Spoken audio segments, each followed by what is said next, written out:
आपको बताते हैं कि 2019 में पहले चरण का जो मतदान है उसमें 1652 उम्मीदवार कुल हैं। करोड़पति इसमें कितने हैं गिन के रख लीजिए, 252। जबरदस्त रेशियो है। 16% करोड़पति हैं। आपराधिक केस वाले 28% हैं। इसका जो जानकारी हमने ली है एडीआर के जरिए ये है, और 28% यानी 450 लोग इसमें आपराधिक केस वाले हैं। तो अपने उम्मीदवार का पूरा हिस्ट्री ज्योग्राफी जरा समझ लीजिएगा वोट डालने से पहले। अब आइए आपको बता देते हैं पहले चरण में कहां कहां पर वोटिंग हो रही है और कहां कहां पर चुनौती बड़ी है किस पार्टी के लिए। तो सबसे पहले उत्तर प्रदेश, जहां पर 7 दौर में मतदान हो रहा है, वहां की 80 में से 8 सीटों पर वोटिंग हो रही है। राजस्थान, जहां पर आधी सीटों पर लगभग 12 सीटों पर यहां पर वोटिंग हो रही है। मध्य प्रदेश में बहुत कम 29 में से 6 सीटों पर पहले फेज में वोटिंग हो रही है। इसी के साथ साथ अगर आप आ जाइए अगले जो 3 राज्य हैं, छत्तीसगढ़ 1/11, 48 सीटों में से 5 सीटों पर महाराष्ट्र में वोटिंग हो रही है। बिहार की 40 सीटों में सिर्फ 4 सीटों पर पहले फेज में वोटिंग हो रही है। अब आइए पश्चिम बंगाल में 42 सीटों पर जबरदस्त मुकाबला है। ममता बनर्जी यहां पर पूरे आप कह सकते हैं बड़ा फाइट दे रही हैं। 3 यहां पर सीटों पर वोटिंग हो रही है। बीजेपी चाह रही है कि इस बार बंगाल में उनको बहुत उम्मीदें हैं कि इस बार हम अपने नंबर को बढ़ा लेंगे, लेकिन क्या ये इतना आसान होगा। जम्मू कश्मीर 5 में से 1 सीट पर वोटिंग है। उत्तराखंड की सभी 5 की 5 सीटों पर इस बार वोटिंग हो जानी है। मणिपुर की 2 सीटों पर, 2 में से सभी सीटों पर, मेघालय की सभी सीटों पर, इसी के साथ मिजोरम की सभी सीटों पर इस बार वोटिंग हो जाएगी। अब आइए नागालैंड में सभी सीटों पर, अरुणाचल प्रदेश सभी सीटों पर, असम में 14 में से 5 सीटों पर वोटिंग होने वाली है। और ऐसे ही सिक्किम में भी वोटिंग हो जाएगी। त्रिपुरा में 1/2 यानी आधा, और वहीं 39 की 39 सीटों पर तमिलनाडु पर। इसीलिए आप देख रहे हैं दक्षिण भारत को लेकर कांग्रेस हो और खुद प्रधानमंत्री नरेंद्र मोदी पूरी ताकत झोंक रहे हैं। ये तीनों जगहों पर भी, राज्यों में सभी सीटों पर, लेकिन तमिलनाडु में सभी सीटों पर वोटिंग हो रही है। और इसीलिए दक्षिण में आप देख रहे हैं कि इन 39 सीटों को बीजेपी यहां पर ताकत झोंक रही है। उसे लग रहा है कि शायद पहली बार तमिलनाडु, केरल ऐसी जगहों पर वो कुछ कर पाए। बहरहाल तमिलनाडु में वोटिंग हो जाएगी। अब 102 सीटें जिस पर वोटिंग हो रही है उसमें हम आपको बता देते हैं 2019 के नतीजे क्या रहे थे। तो 8 सीटें जिसमें वोटिंग हो रही है उत्तर प्रदेश में, उसमें से बीजेपी ने जीती थी 3, बीएसपी ने 3, एसपी ने 2। यानी ये बता रहा है कि उस वक्त जो ये महागठबंधन था पहले फेज में बहुत असरदार था। असरदार से भी अच्छा कहिए, 5 बनाम 3, 2 माफ कीजिएगा 3, सॉरी। तो 5 बनाम 3 एसपी और बीएसपी का गठबंधन था। 5 सीटें उनकी फर्स्ट फेज में आई थी। बिहार में आइए, जहां पर एलजेपी को 2, जेडीयू को 1, बीजेपी को 1, यानी यहां पर तो एक तरफा मामला रहा था। 39 सीटें एनडीए ने, बीजेपी और जेडीयू अलायंस ने जीत ली थी एलजेपी के साथ। तो ऐसे में तो वहां पर ज्यादातर इन्हीं का नाम आएगा। कांग्रेस ने सिर्फ 1 सीट जीती थी। अब आइए 2019 के नतीजे, जहां पर बीजेपी 3 महाराष्ट्र में, 1 कांग्रेस, 1 शिवसेना। अगला राजस्थान का आपको बता देते हैं। राजस्थान में देखिए 11 सीटें बीजेपी की, ये भी एक तरफा था मामला। 1 आरएलपी की आई थी बस, उसके बाद से सारी की सारी बाकी फेज में भी सब बीजेपी की झोली में चली गई थी। उत्तराखंड सभी 5 की 5 सीटों पर बीजेपी जीती है, 2014 में भी, 2019 में भी उत्तराखंड में। अब आ जाइए आप पश्चिम बंगाल में, जहां पर 2019 के नतीजे बताते हैं कि जिन 3 सीटों पर पहले फेज में वोटिंग हुई थी वो सभी की सभी 3 सीटें बीजेपी ने जीत ली थी। तो इससे आपको एक ये भी समझ में आएगा कि ज्यादातर जगहों पर बीजेपी ने पहले फेज में अच्छा किया था, लेकिन उत्तर प्रदेश में ही अच्छा नहीं किया था। और यहीं से टोन सेट हुआ था। जो 72 सीटें उनकी 2014 की थी वो घटकर 64 पर एनडीए की रह गई थी। बाकी ज्यादातर जगहों पर ऐसा ही दिखाई देता है। छत्तीसगढ़ में कांग्रेस को 1, बीजेपी 4 और कांग्रेस को 1 असम में। वहीं तमिलनाडु में कोई अभी तक तो मामला साफ ही है, नील बटा सन्नाटा है बीजेपी के लिए। डीएमके की 24, कांग्रेस की 8, सीपीएम की 2, सीपीआई की 2, वीसीके की 1, एआईएडीएमके की 1। ये इलेक्शन था जब एआईएडीएमके एक तरह से आप समझ सकते हैं कि उसका सफाया हो गया था। और आईयूएमएल की 1 सीट यहां पर आई थी। जो पहले चरण के 2019 के नतीजे हैं उसमें अब हम आपको पार्टी वाइज दिखा देते हैं। कांग्रेस 16, 21% वोट, ठीक है। अब कांग्रेस प्लस पर आ जाइए, जहां जहां गठबंधन था उनका वहां पर क्या हाल रहा। कांग्रेस प्लस को 30 सीटें और 17% वोट शेयर। बीजेपी को 39 सीटें और 28.62% वोट शेयर। 39 सीटें भारतीय जनता पार्टी की आई थी। अब इसमें बीजेपी प्लस को कितनी आई थी, 7 सीटें। तो ये देख लीजिए 14.47। बीएसपी 5, और अन्य को 4।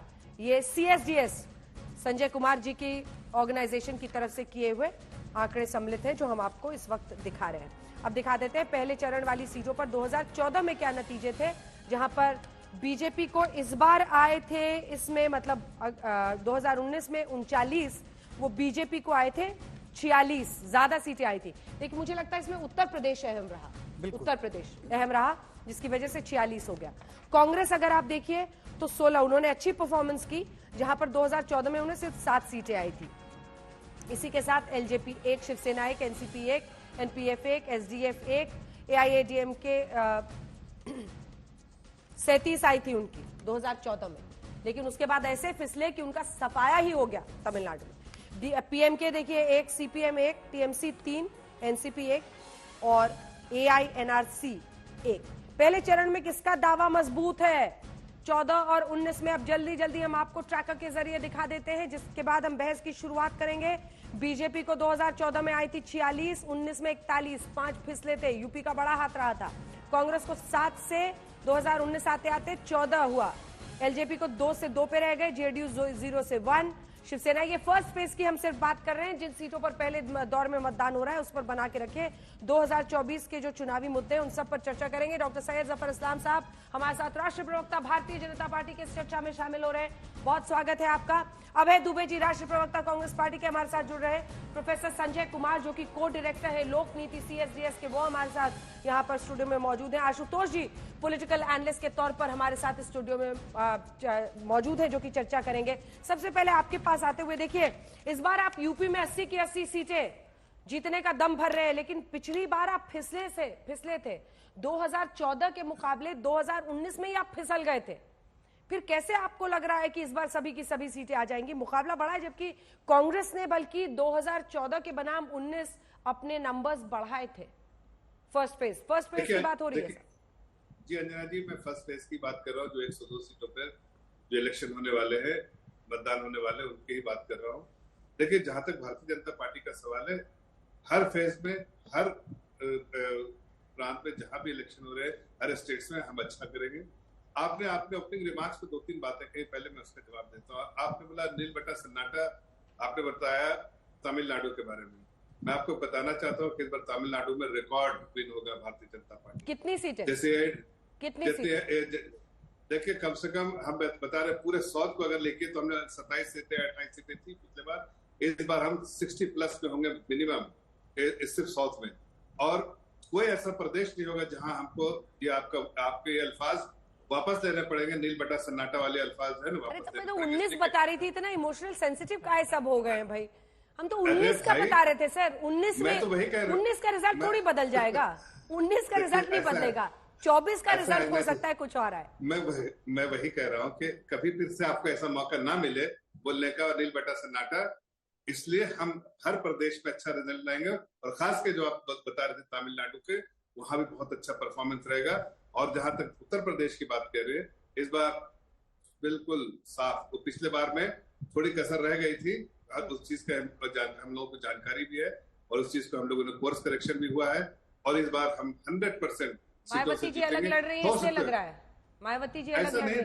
देखिए हमारा वोट अपना वोट है। भारतीय जनता पार्टी किसी के कंधे पे, कोई कांग्रेस पार्टी है क्या कि बैसाखी पे लेके चल रहे हैं, किसी और के सहारे चल रहे हैं? अरे भाई, अपने दम पे चलते हैं। और इसलिए कह रहा हूँ कि भारतीय जनता पार्टी अपने बलबूते पे जो सीटें लेकर आएगी वो 80 सीटें होंगी। तो हो सकता है तो 14 में भी नहीं आई थी सर आपको, इस बार ऐसा क्या मतलब चमत्कार होगा? देखिए 14 में, उससे पहले का उठार लीजिए, कैसे जहां से ग्रोथ स्टोरी शुरू हुई है। थोड़ा बहुत डिप आया पिछली बार, लेकिन इस बार जो हम कह रहे हैं 73 से आप आगे 63 तक, इस बार हम कोशिश करेंगे कि 80 हो सकता है कि 2 सीटों का कसर रह जाए, लेकिन हमारा टारगेट 80 है। जब हमने दिया था 75 तो हम 73 लेकर आए, जब हमने दिया था 70 तो हमने 63 लेकर आए। इस बार 80 का नारा है, सारे सीट हमारा है, ऐसा हम सोच के चल रहे हैं। जनता का आशीर्वाद हमारे साथ है। अबे दुबे जी 102 सीटों पर वोटिंग है, लॉटरी 102 सीटों पर वोटिंग है, और बहुत खुश होने की बात किसमें है नहीं कि पहले बार इनमें से आपको 7 आई थी, और मतलब 2014 में, और 2019 आते आते आप 16 पर पहुंचे। मतलब इसमें बहुत खुश होने की बात मुझे नहीं दिखाई दी। अंजना जी, 2019 से ये चुनाव इसलिए कि 2019 का चुनाव इमोटिव इशू पर था, एक भावनात्मक उबाल पूरे देश में था। पुलवामा की घटना हुई थी और प्रधानमंत्री जी ने शहीदों के नाम पर वोट मांगा था, तो पूरे देश में एक अलग प्रकार का वातावरण था। खासकर उत्तर प्रदेश में बहुत भयावह स्थिति भारतीय जनता पार्टी के लिए। जो प्रमुख प्रांत है जहां पर भारतीय जनता पार्टी को इस बार बहुत बड़ा नुकसान सहना पड़ेगा, वो है महाराष्ट्र, वो है बिहार, वो है झारखंड, वो है हरियाणा और वो है उत्तर प्रदेश। उत्तर प्रदेश की जनता में, उत्तर प्रदेश लखनऊ से ही आ रहा हूं, वहां पूछ रहे हैं लोग कि फसलों के दाम मांगने पर किसानों को जीप से क्यों रोन दिया गया प्रधानमंत्री जी। बरेली की रैली में ही प्रधानमंत्री जी ने वादा किया था कि 22 तक फसलों के दाम में 2 गुना कर दूंगा।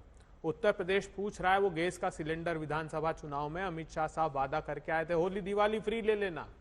स्मृति जी ने कहा था 13 रुपए किलो शक्कर ले लेना। हार्टिकल्चर की क्रॉप्स का आपने कहा था समर्थन मूल्य देंगे, समर्थन मूल्य का कानून बनाने को तैयार नहीं। और पश्चिमी उत्तर प्रदेश, ये जाट लैंड जो है, गन्ना का किसान बहुत व्यथित है, उनके भुगतान का एक मुद्दा है। और चीफ सेक्रेटरी की कमेटी ने जब 2 साल पहले कहा कि 400 रुपए से कम नहीं देना चाहिए, तब भी वहां गन्ने का मूल्य नहीं दिया जा रहा है। इससे बड़ा अनरेस्ट है। न सिर्फ उत्तर प्रदेश, जितने प्रांतों में चुनाव है वहां पर ये बुनियादी मुद्दे हैं जिसके भारतीय जनता पार्टी के खिलाफ, केंद्र की सरकार के खिलाफ एक अंडर करंट है एंटी इनकम्बेंसी का। ऐसी एंटी इनकम्बेंसी का करंट आपको दिख रहा है क्या संजय जी? कह रहे हैं एंटी इनकम्बेंसी का करंट है इस बार।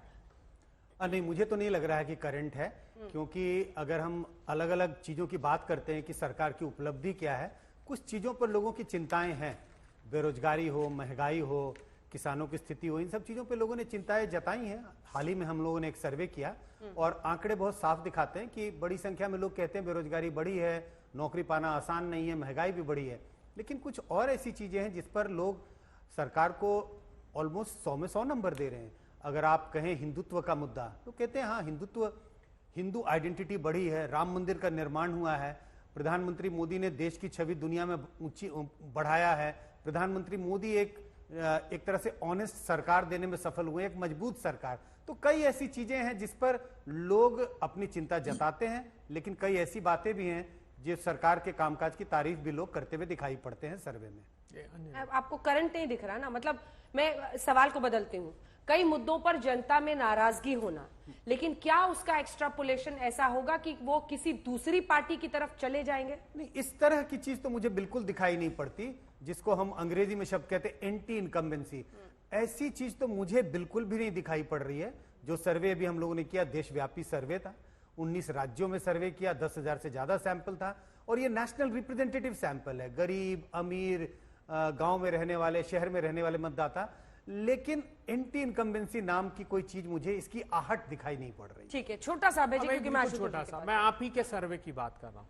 ऐसा क्यों है फिर कि जिन मुद्दों की बात संजय जी आज टेलीविजन की डिबेट में कर रहे हैं, उनके सर्वे में नहीं आ रही है?